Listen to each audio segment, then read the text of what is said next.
una banda amiga que me aguanta el corazón, que siempre está conmigo. Seguimos aquí en la Banda Cambiaria y como siempre en este espacio de Economía sin Manual vamos a analizar un poco la economía, qué pasa en la Argentina, qué cosas se discuten pero que de alguna manera se pueden analizar un poco más en profundidad. Bueno, a raíz de esto ocurrió la semana pasada aquí en la ciudad de Rosario, hubo una jornada de intercambio académico, nos gusta muchísimo hablar de academia y especialmente con quienes saben mucho de esto. Monedas, deudas y las nuevas formas de la desigualdad fue la jornada de intercambio que se realizó en la Facultad de Ciencia Política de la Universidad Nacional de Rosario y también en la Facultad de Ciencias Económicas y Estadísticas, donde estuvo presente Ariel Wilkins y presentando la reedición de su nuevo libro. Estoy hablando del doctor en Sociología de la Escuela de Altos Estudios de París, decano de la Escuela de Edades de la USAM, y tenemos el gusto de tenerlo entre nosotros para dialogar un poco sobre este libro que es El dólar, historia de una moneda argentina, que fue publicado en el 2019 junto a Mariana Lucy, pero fue reeditado. Él nos va a contar un poquito sobre eso, y para toda esta presentación que hago es para saludarlos y decirle muchas gracias por estar aquí, Ariel. Gracias por la invitación, un gusto estar de vuelta acá en Rosario. Gracias por estar. Muchas gracias, Ariel. Y bueno, el dólar, que es una especie de objeto del deseo argentino desde ya hace muchos años en la historia y que es clave también para interpretaciones económicas, políticas, comunidad de cuenta. ¿Cómo es a lo largo de la historia la relación de los argentinos con el dólar y por qué es tan estrecha, digamos? Bueno, gracias por la pregunta. Lo primero es efectivamente este libro que escribimos con Mariana Lucy, lo estamos reeditando y es una reedición actualizada. Y efectivamente subrayo lo actualizado porque tiene que ver con... Nunca dejamos de estar vinculados con el dólar, entonces este libro nos obliga permanentemente a ser actualizado. Y la historia que cuenta es la historia del lugar del dólar en la sociedad argentina, mirando varias dinámicas políticas, económicas, obviamente, también culturales. Y nuestro enfoque fue tratar de rastrear en el tiempo, lo más lejos posible, cuáles eran las huellas y la incidencia del dólar en la sociedad, en la política y en la cultura argentina. Y eso nos llevó a comenzar esta historia del dólar, una moneda argentina, que es un nombre irónico y paradójico, sí. A partir de la década del 30 y poder narrar desde la década del 30 hasta el presente cuál es el lugar del dólar. Y específicamente con respecto a tu pregunta, lo importante que cuenta este libro es que el dólar tuvo muchos roles y diferentes a lo largo del tiempo. No siempre cumplió el mismo rol, no siempre cumplió la misma función. Hoy nos parece que el dólar es esa moneda que nos parece clave para ahorrar, pero si miramos hacia el pasado vamos a ver que cumplió otros roles y que para convertirse en esa moneda de ahorro tan preponderante, tan central, tuvieron que pasar varias cosas. Y Ariel, o sea que por lo que comentás, la relación con el dólar excede el vínculo de la macroeconomía o de lo económico exclusivamente. Ese es el enfoque nuestro, de Mariana y mío. Somos ambos sociólogos de la economía. Lo definimos como una historia social, una historia cultural y una historia política del dólar. De alguna manera también, reivindicando el espacio de la universidad como lugar de producción de conocimiento, nosotros pensamos que hasta el momento casi la conversación sobre el dólar estuvo en manos de los economistas. Está muy bien que esté en manos de los economistas, y que las sociólogas habíamos dicho poco sobre algo tan clave como es el lugar del dólar en la sociedad argentina. Y nos propusimos precisamente tener una mirada específicamente sociológica que nos lleva a hacer preguntas que no se habían formulado. Y la pregunta principal que trata de responder este libro es la pregunta es la principal, no es la única. Es cómo una moneda extranjera, en este caso el dólar, se convierte en una moneda, nosotros decimos popular, sí, en primera instancia, pero podemos decirlo en un sentido más directo y más claro, es una moneda familiar. ¿Cómo nos familiarizamos con una moneda que en principio no es nuestra moneda? ¿Cuáles fueron las condiciones sociales, políticas y culturales que hicieron que esa moneda, que no es la que emite nuestro Estado, sino que emite otro Estado, se convierte en una moneda en la cual no solo es central para ahorrar, que es uno de los usos posibles, sino también para calcular, sino también para pagar en determinados mercados, como el mercado inmobiliario, y fundamentalmente para interpretar.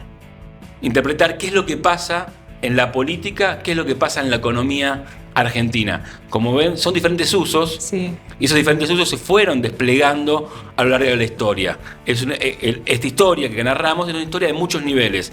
No es únicamente la historia del dólar como moneda de ahorro que nos obsesiona, que queremos atrapar, sino la moneda es una historia que muestra cómo el dólar está cumpliendo roles y funciones diversas y desarrollándose con diferentes, voy a decir una palabra sociológica, temporalidades. Ahora, Disculpe.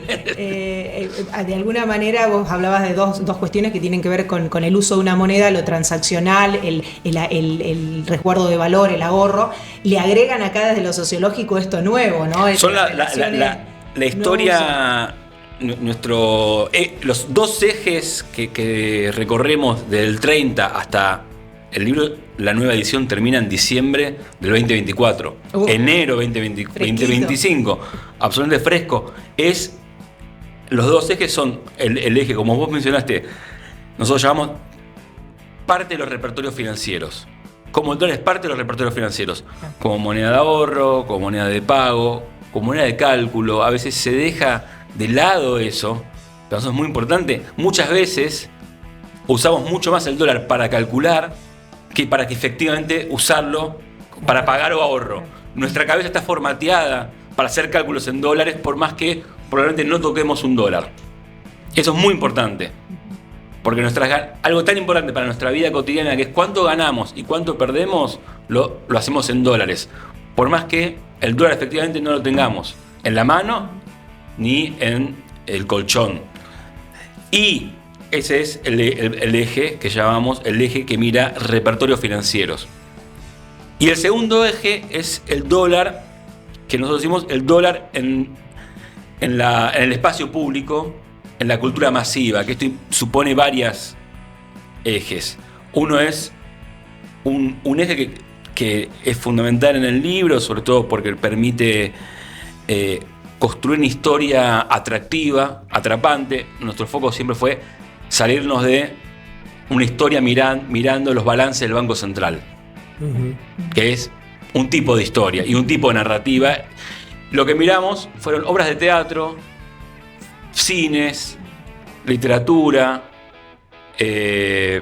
humor gráfico, humor televisivo, para encontrar y construir una serie histórica de largo plazo, del 30 hasta el presente, del lugar del dólar, de las huellas del dólar en la cultura de masas. Que con la hipótesis no únicamente ilustrativa de uy, qué divertido, sino con la hipótesis sociológica que es una manera en la cual nos socializamos económicamente. Cuando miramos a Tato, Claro. y Tato nos dice lo que pasa en la City porteña en la década del 60 en sus monólogos, no solo está haciendo chistes, sino está socializando económicamente. No solo aprendemos a hacer economía, a manejarnos en el mundo económico leyendo manuales, ¿no? ¿Cómo se llama este programa? La banda cambiaria, justamente. ¿Y en la columna? Economía sin manual. Bueno, por eso me invitaron. Este libro es, entre otras cosas, es un libro que muestra cómo aprendemos a vivir la vida económica por fuera de los manuales de economía. Claro. Escuchando a Tato, escuchando polémica en el bar, escuchando canciones en la cancha de fútbol. En la década del 80, y lo digo porque soy hincha de Argentinos Juniors, entonces siempre me gusta decir eso. La época gloriosa. La época gloriosa, pero el pase de Maradona de Argentinos a Boca en el 81 fue el primer gran pase en el fútbol local tasado en dólares. Claro. Y Claro. los hinchas de Boca cantaban vale un palo verde, se llama Maradona. Y a la primera vez que llega a la cancha, no hay nada más masivo y más de parte de la cultura popular que ese canto, que referencia a lo importante que es Maradona, y esa importancia está tasada en dólares. Esta historia muestra eso. Sí, Digamos, sí. y también, ahí como es una instancia también de microsocialización económica. Esos hinchas están diciendo, es importante el dólar, porque es la moneda en la cual compramos al jugador más importante del fútbol local. Arrancan en la década del 30 por un corte en particular, digamos, ¿hay algún momento donde empieza a intensificarse esta relación? Sí. A ver, llegamos al 30 porque quisimos corrernos de, digamos, casi la narrativa más estabilizada, ya sea por parte de economistas heterodoxos u ortodoxos, que es el quiebre de fines de los 70 y endeudamiento externo, claro, dolarización, apertura comercial, y ahí, bueno, fuimos como viendo qué es lo que pasaba previamente, de a poco, y descubrimos, y llegamos a la década del 30, específicamente al año 31, y específicamente el 31, porque es cuando se implementan los primeros controles cambiarios en Argentina. Claro. No solo en la Argentina, sino en muchos lugares del mundo. Y fue la reacción en muchos países del mundo a la crisis del 30, la gran crisis financiera del 30, con diferentes tipos de intervencionismo estatal, entre ellos las regulaciones en los mercados cambiarios. ¿Por qué nos importaba? Porque nos importaba para poder marcar dos cosas. Por un lado, cómo el mercado cambiario se convierte en un mercado que se le empieza a prestar atención, porque a medida que se regula, aparecen las controversias sobre esa regulación, cómo hacerla, cómo no hacerla, quién gana, quién pierde, si es eficaz, no es eficaz. De hecho, hubo varios cambios durante esos primeros años de la década del 30 sobre las regulaciones. Y segundo, porque nos permitía mostrar un contraste con lo que iba a suceder posterior. Todavía en esa década del 30 el dólar no aparece como una moneda clave, central, dominante dentro de el mercado cambiario local. Se puede explicar, porque todavía no había firmado los acuerdos de Bretton Woods, todavía el dólar no se había convertido en una moneda dominante a nivel global. En parte tiene que ver con eso, y digamos el dólar convivía con otras monedas, con el franco, con la libra. Entonces nosotros llamamos ese periodo del 30 al 40 como una protopopularización del dólar, porque aparece el mercado cambiario, aparece un debate sobre las divisas en términos públicos, pero todavía dos cosas: no está el dólar ocupando un lugar central, y segundo, y esto es un punto también importante, el mercado cambiario y las divisas que se negocian en el mercado cambiario es un mercado de élites. Élites económicas, financieras y políticas. No es un mercado que el gran público le presta atención. Claro. Eso se va a dar a partir de fines de la década del 50 y se va a ir consolidando durante la década del 60. Un contexto de una gran devaluación, que es la del 58-59, que inaugura toda una década de microdevaluaciones, de un régimen de alta inflación, y que va a ir estabilizando al dólar como una moneda que empieza a prestar la atención a un público más amplio. Y esto mirando dos cosas centralmente en esa década del 60. Por un lado, o tres cosas. Por un lado, la prensa cambia su estilo de narrar el mercado cambiario. Ya no, el mercado cambiario no es algo que aparece en las páginas de economía y para especialistas, sino está en la tapa. El lenguaje es un lenguaje que hoy día diríamos de fácil acceso, y se le explica al gran público. Se le explica lo que está pasando en el mercado cambiario, es algo que a usted le importa.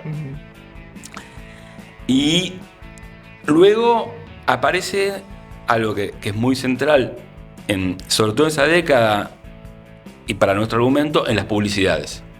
La manera en la cual se populariza el dólar en esa primera etapa, y que le dice al público: esta moneda que la emite otro estado es importante para vos, en las publicidades. Se le dice al público consumidor: invertí en tal propiedad y vas a tener ganancias en dólares. Claro. Hay unas publicidades en el periodo, recordemos que es un periodo de muchas microdevaluaciones, y hay una casa de fotografía de la época que le promociona sus productos diciéndole: le tomamos el dólar al valor anterior. Entonces está presuponiendo, lo que se está presuponiendo es que hay un público posible consumidor que entiende de qué están hablando, Y que de cómo entiende, y funciona. que entiende cómo funciona y cuál es el negocio.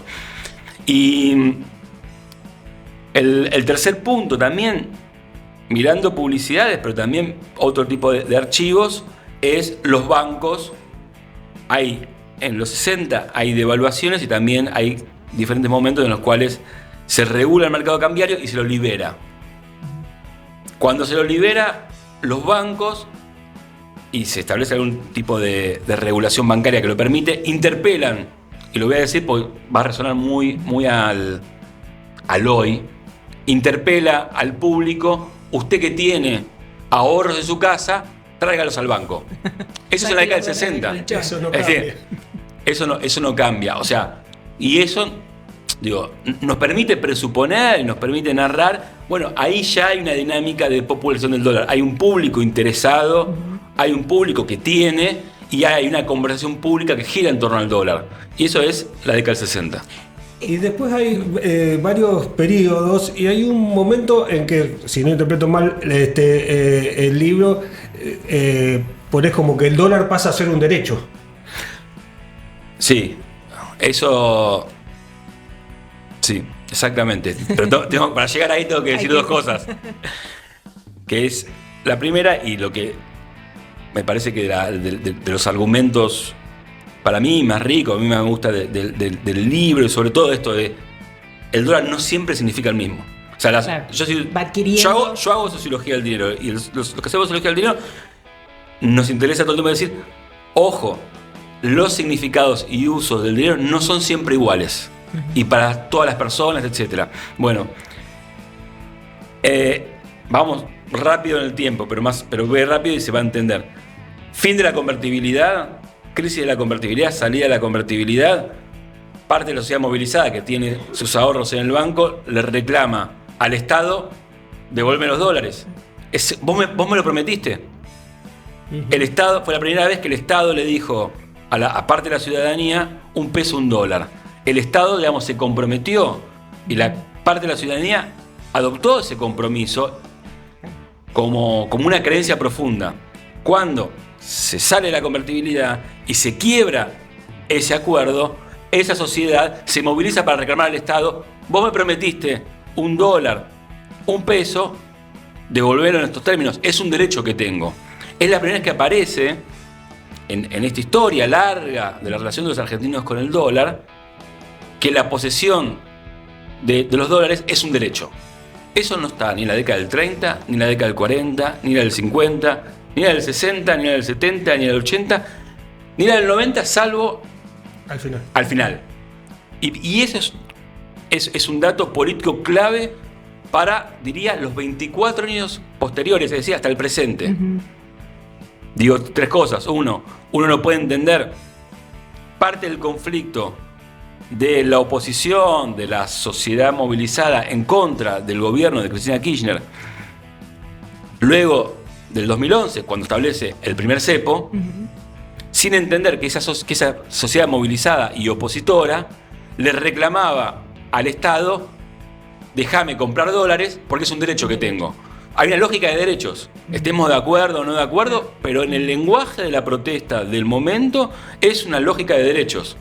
Y eso es un derivado del 2001 y no está antes. Y es parte del conflicto político, es un significado en torno al dólar que no estaba previamente. 2015, campaña electoral, una de las principales ofertas, de las promesas electorales del candidato que termina ganando, Mauricio Macri, es: voy a liberar el cepo. Voy a liberar el cepo.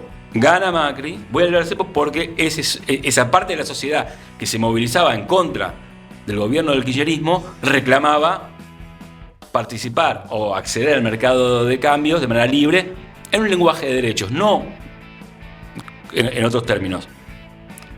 Y Macri, a la semana de asumir, lo primero que hace, y tal vez es una discusión, sacando el préstamo con el fondo de casi 50.000 millones de dólares, sea el error técnico, económico más grave que cometió el macrismo, que es levantar inmediatamente el cepo sin tener, digamos, reservas, sin tener, digamos, las condiciones para levantarlo. Al punto que el gobierno actual hizo todo al revés. siendo ideológicamente mucho más pro mercado y más radicalmente, pero sin embargo en ese punto más pragmático. El gobierno de Macri fue ideológico, cumplió su promesa electoral, levantó al cepo y probablemente haya sido un error técnico que les costó muy caro, si lo vemos lo que sucedió posteriormente. Y lo último, la campaña electoral, que es la que lleva al actual gobierno a la Casa Rosada, el gobierno de la campaña electoral de Milei. También la promesa de dolarización es una promesa, digamos, para mí, digamos, muy perfecta, en el sentido que logra al mismo tiempo atacar dos cuestiones demandadas por una sociedad fuertemente en una situación de malestar: atacar la inflación y atacar a los políticos.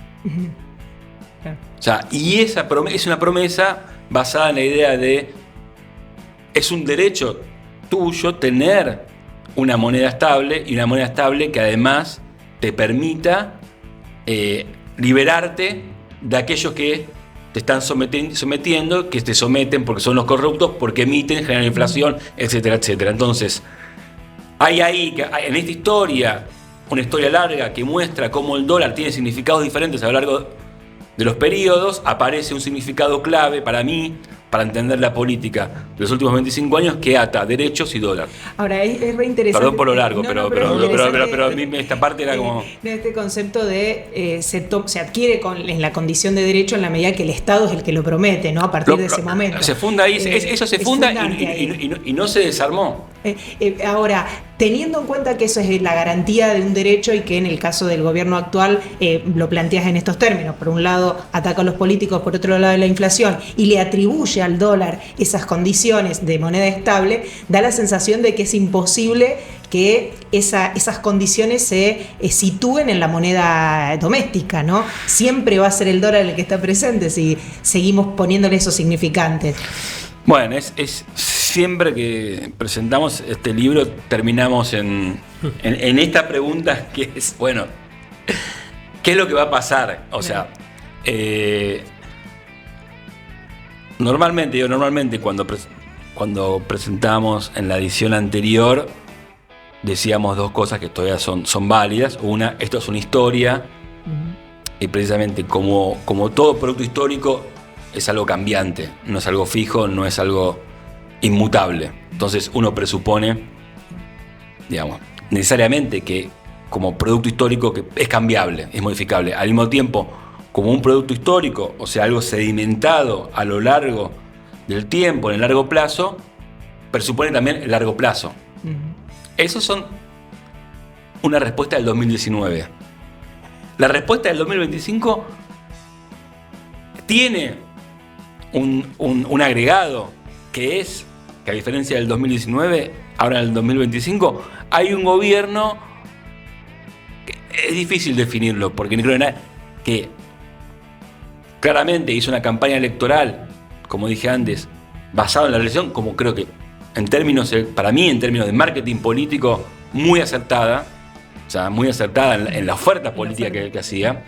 Pero bueno, luego cuando llega a la Casa Rosada, aparece una beta pragmática donde la dolarización queda en un segundo plano, y diría, es que en la conclusión del libro y la conclusión del último capítulo, que precisamente es el capítulo que cierra con Milei ya en el gobierno, decimos como paradójicamente, la nueva derecha es domesticada por la vieja ley de la democracia argentina, que es gobernar la Argentina, es gobernar el mercado cambiario. Entonces, el pragmatismo prioritario es gobernar el mercado, el mercado cambiario. Entonces, la propuesta de dolarización quedó en un segundo plano, y por lo menos hasta que se levantó el cepo, incluso con el cepo levantado, la atención está puesta en mantener estable el mercado cambiario.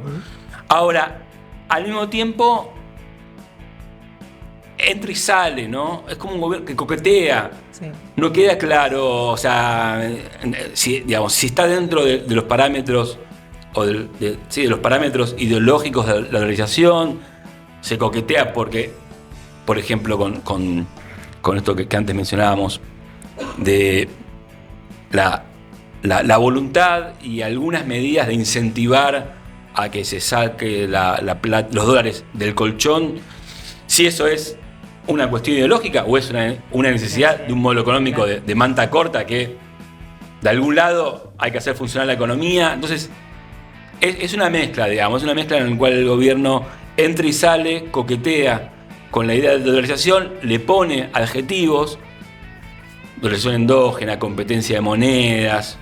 No termina de quedar muy claro, porque en definitiva es un gobierno que también altamente pragmático. Uh-huh. Es, por un lado, altamente ideológico y altamente pragmático. Vos escribiste también una historia del endeudamiento argentino, sí, de cómo tomamos deuda. Hay una conexión entre la historia del dólar y también la práctica o la experiencia de los argentinos con el endeudamiento. Sí, a ver, es una historia de cómo nos endeudamos, que es un libro también que tuve la suerte de presentarlo también en la Universidad Nacional de Rosario el año pasado. Es primero una historia de cómo nos endeudamos mirando, llamando muy rápidamente el endeudamiento privado, el endeudamiento de las familias. La historia más conocida es la historia del endeudamiento público, el endeudamiento soberano, y mi intención era precisamente poner en la conversación, en la atención pública, qué es lo que pasa con las deudas de las familias. Uh-huh. Y esa historia, las tres historias corren en paralelo: la historia del endeudamiento público, la historia del endeudamiento privado y la historia del dólar en Argentina. Es una historia a tres bandas que están íntimamente conectadas. Solamente voy a dos elementos que para mí son importantes remarcar en relación a este libro, una historia de cómo nos endeudamos. Una es, así como la inflación o régimen de inflación impulsa la centralidad del dólar, para decirlo muy rápidamente, al mismo tiempo acota la posibilidad de un mercado formal de crédito en Argentina. Entonces la dinámica de endeudamiento en la Argentina en gran parte se sostiene en términos informales, arriba y abajo de la escala social. Normalmente pensamos que la informalidad está abajo, pero en realidad está arriba, en el medio y abajo. Y entonces hay ahí una relación entre un mercado de crédito formal acotado, es uno de los más acotados del mundo, ni siquiera comparado con los países centrales, comparados con los países de la región. Brasil y Chile, la relación entre crédito al sector privado, incluido las familias, en relación al PBI es muy bajo. Entonces, dólar y mercado de crédito acotado le da una particularidad al endeudamiento de las familias, que es la informalidad. Y la segundo, que es la contracara de eso, es momentos en los cuales, y sobre todo pienso en la convertibilidad, los planes de estabilización vienen acompañados de aumento de la oferta de crédito, y muchas veces la oferta de crédito viene acompañado con créditos en dólares.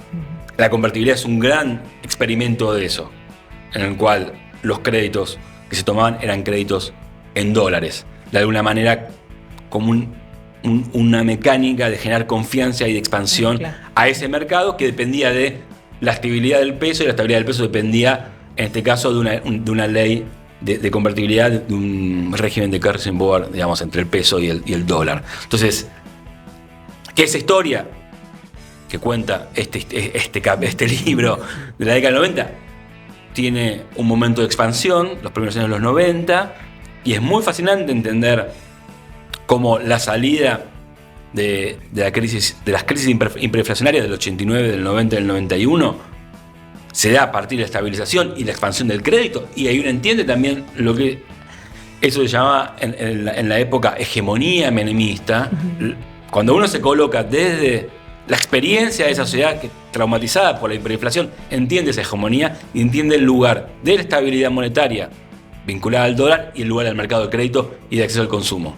Y luego tiene una segunda etapa en la cual eso se empieza a desmembrar y termina con la crisis de la convertibilidad. Y la crisis de la convertibilidad no solo termina como Estoy vendiendo libros, ¿no? No solo, digamos, como explica este libro, con parte de la sociedad reclamándole al Estado, devolveme los dólares que me prometiste, sino también, como cuenta este libro, con esas familias llenas de electrodomésticos que compraron en los primeros 90, llevándolos a las casas de empeño para conseguir plata. Ariel, la verdad ha sido un gusto estar charlando con vos sobre esto. Seguí vendiendo estos libros para nosotros, a nosotros nos encanta. Muchísimas gracias por este diálogo. A nosotros nos sirve muchísimo esto de la economía sin manual y la verdad que lo transformaste en una clase de economía, de sociología también. Así que gracias por este encuentro aquí con el público de la Banda Cambiaria. Muchas gracias por la invitación. Gracias, hasta pronto. Así seguimos en la Banda Cambiaria. Quédese que tenemos un poquito más.